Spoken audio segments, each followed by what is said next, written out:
Gabby Sanabria, and today I'm going to be presenting on why you should move to New York. So, you haven't lived until you died in New York. Indeed, New York is the hub of U.S. tourism, racking up millions of tourists every year, bringing in the income for the state. Besides being a popular vacation spot, New York is also inhabited by 20 million people that find living there a worthwhile prospect.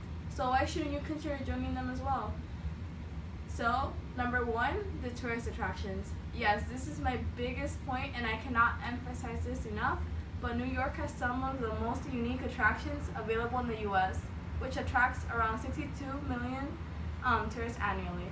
Some of these notable landmarks include the Statue of Liberty, which is located on Ellis Island in New York Harbor. So essentially, this landmark represents all of America's ideals, like ideology and of freedom and enlightenment ever since 1875 when it was presented as a gift by the French. The Central Park as well. So Central Park has a lot of playgrounds and it has a lake and you can have picnics there and relax, so it's like a chill spot for everyone and for the tourists.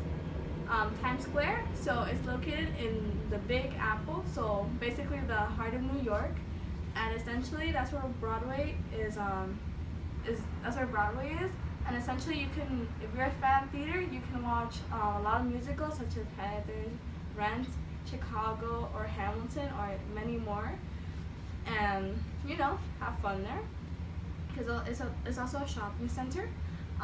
Rockefeller Center, so that's also a shopping center, but you can ice skate, and during the winter season in particular, during Christmas, they have a Christmas lighting and they light up a Christmas tree and it's super beautiful. So if you like Christmas, you're in the Christmas spirit, why not go there?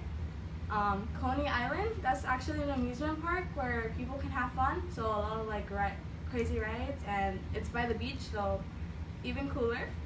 Also Yankee Stadium, so if you're a fan of the Yankees or of baseball in particular, you should head down to Yankee Stadium because it has a lot of history behind it.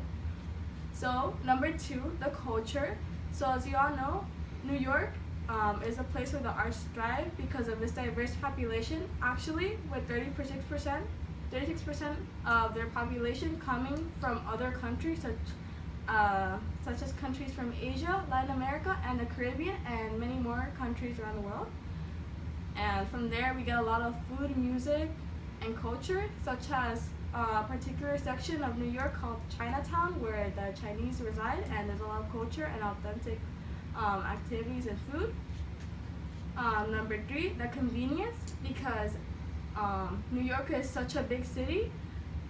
You would think that there wouldn't be too much commuting around, but actually you can walk anywhere because there's a lot. The restaurants, the shopping centers, and attractions, everything is really close by to the housing, so you wouldn't have to go too far to have a little bit of fun, and you could save a lot of gas money and you could exercise a lot. Number four is the opportunities available in New York. So actually, there's a lot of job opportunities offered there. So no matter your background, you could always find a job, and you could even pursue your passion there as well. There's also a lot of educational opportunities with a lot of schools that you may be interested in, such as NYU, Syracuse, Cornell, Columbia, and many more. And from there you can pursue your studies and make it big there. So, in the legendary words of Lindsay Kelk, people go to LA to find themselves, but they come to New York to become someone new. And that's exactly what I intend to do, because I intend to move to New York next year and pursue my studies of history, and from there just make it big as well, and have fun. So if I do it, why not you? So why not come down to New York for a bit?